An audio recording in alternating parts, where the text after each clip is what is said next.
Well, we're now going to cross to our Washington studio to talk more about the politics behind the U.S. decision to send more troops to Afghanistan. And there is Dina Guzovsky. Dina. Hi there, Bill. Well, yes, a lot going on here in the United States. We're talking about the politics.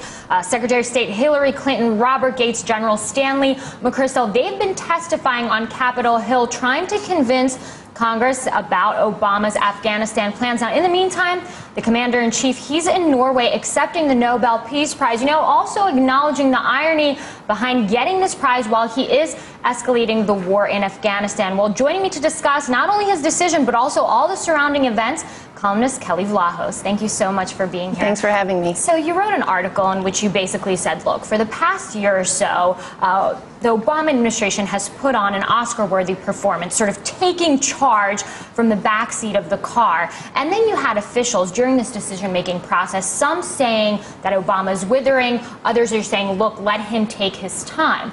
But when all was said and done, apparently the generals down there are pretty much going to be doing the same thing they've been doing all along. So the question is, what took so long? Correct. I think that Obama had put himself in a bind from the get-go. During the 2008 campaign, he had been very strident that Afghanistan was the good war, that the resources needed to go there, that we had been distracted in Iraq. And so when he came into office, he was basically tasked with fighting this war, but at the same time showing the restraint that he had campaigned on. So he goes into the war. Meanwhile, you have a military establishment, a community, that is basically bent on doing counterinsurgency the way it was done in Iraq. And so the drumbeat had already begun from the beginning that we needed more troops in Iraq, we need more of a presence, more concentration in the hot spots to really dig in and basically rout out the Taliban remaining al-Qaeda. So Obama was in the position from the get-go to sort of listen to the generals, and I think that he had, and I like to use this word, others have too, had been bullied by the military establishment to go forward with an escalation. Well, when you mention being bullied, it seems like it's not just all about talk, because you said that this strategy was a foregone conclusion. Can you elaborate on that, taking into consideration, the Pentagon's budget, the expansion of airspaces, these contractor bids that have now been accepted? I think from the get-go, you could see that the escalation was hardwired. Back in January of 2009, the budgets were already in the hopper for expanding the bases, building new bases. The Bagram airfield is being expanded. There's numerous, at least 8 forward operating bases that are being expanded or built. We still do not know how many there are.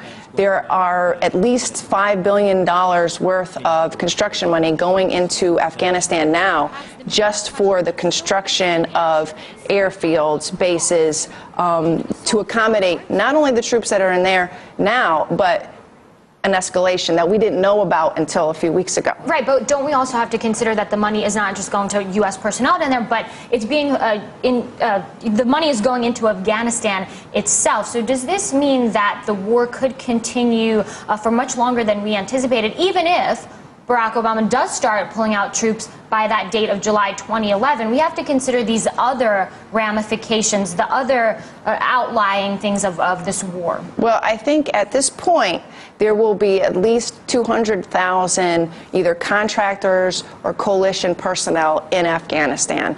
To get them out of there in 18 months would be impossible, but yet we're already hearing signals that that is a soft deadline, that there are plans to keep a number of troops in there for training purposes, for reconstruction. So we're talking about a long, protracted occupation at this point, which I believe was hardwired from the beginning. It's just Obama was tasked with trying to sell this to the American public while pleasing his generals in Washington. Right. You also spoke to military analysts who said that, look, if these war plans were revealed before Obama made his speech under any other president, the generals would be fired, they would be reprimanded. Why didn't Obama address this? Or maybe he did behind closed doors, but is this also a case where if you have a battle between the White House versus the Pentagon's always going to come out on top? Well, not always. I think in this case, Obama, again, was at a disadvantage. He was coming in inexperienced in military affairs.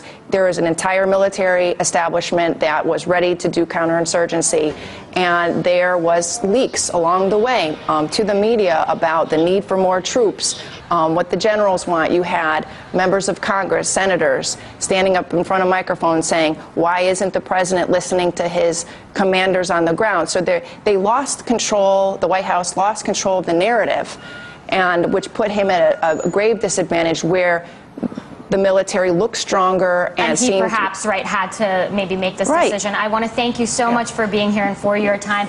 Bill, I'm going to throw it back to you, but here we have Kelley saying, look, there are politics behind this military decision over there in Afghanistan. Interesting discussion there, Dina. Thanks very much indeed. Dina Guzowski talking to writer Kelley Vlahos live in our Washington studio. Thanks a lot.